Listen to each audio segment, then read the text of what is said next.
everyone. I'm Eric from Sports 365. Here with me once again is my colleague Alex.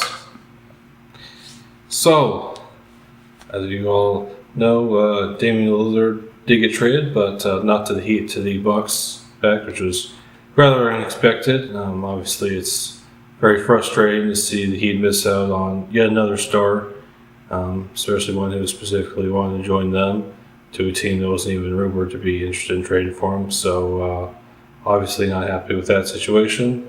So without further ado, let's get right into it.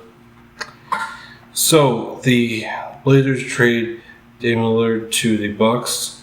Turn they received Ayton from the Suns, Drew Holiday obviously from the Bucks, and then the Bucks unprojected first round pick in 2029 and unprojected swap rights with the Bucks in 2028 and 2030.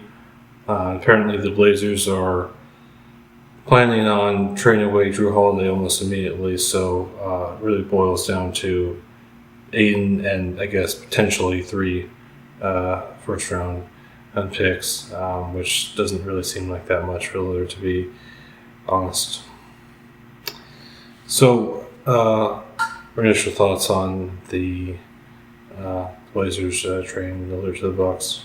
Yeah, it seems like the Blazers accepted a lesser offer from the Bucks than the offer the Heat made, and it's kind of hard to think of a reason they would do that other than to spite Lillard because they didn't like the way he handled his trade situation, to be honest. Yeah, I agree. I think that's probably what was going on. I think they were just being petty about how insistent Lillard was about joining the Heat.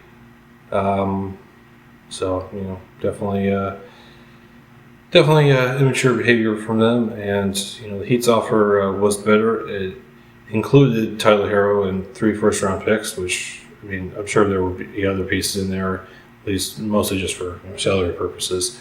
But, that already sounds better than what they actually received. So,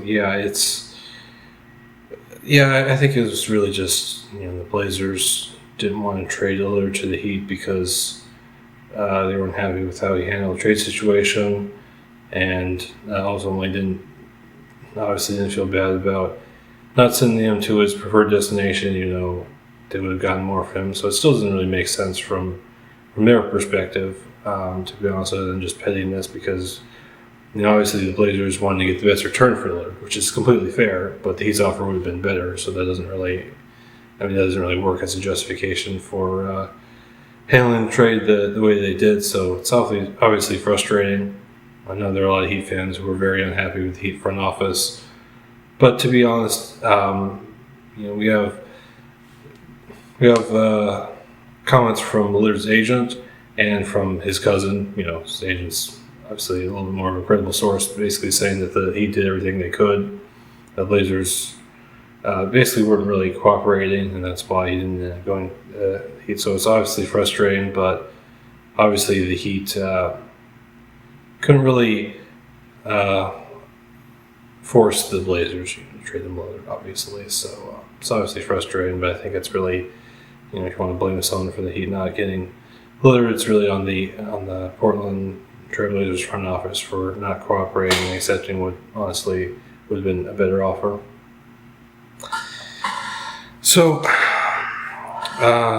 obviously that's the big news, and I think the only other comment that I want to make about all this is that it's obviously very frustrating that this trade didn't end up going through. However, I think that the Heat still improved this offseason. I think their team's still better than it was last season. And obviously, the Lillard trade does come with risks. Lillard just had a great season, but he's also 33 years old, making a massive amount of money, has had serious injuries in several of his past couple seasons. And of course, he would have had to give up a ton in order to get them, including Harrow, who's on an all-star trajectory. To be honest, I honestly say it's a decent chance he can make an All-Star team next season. So, yeah, there's definitely some positives from this. So, what are your thoughts on the Heat's overall improvement this offseason, even though Lillard was not a part of it? Yeah, I think the Heat have definitely improved significantly this offseason. I think that missing out on the Dame trade might not even end up being a bad thing, especially if Hero continues to grow, and considering the fact that we would have given up, Hero and 3 first-round draft picks for an aging superstar and a massive contract who had some injuries last season. I'm not exactly devastated that the Lillard trade did not end up going through, and I'm still positive about the upcoming season.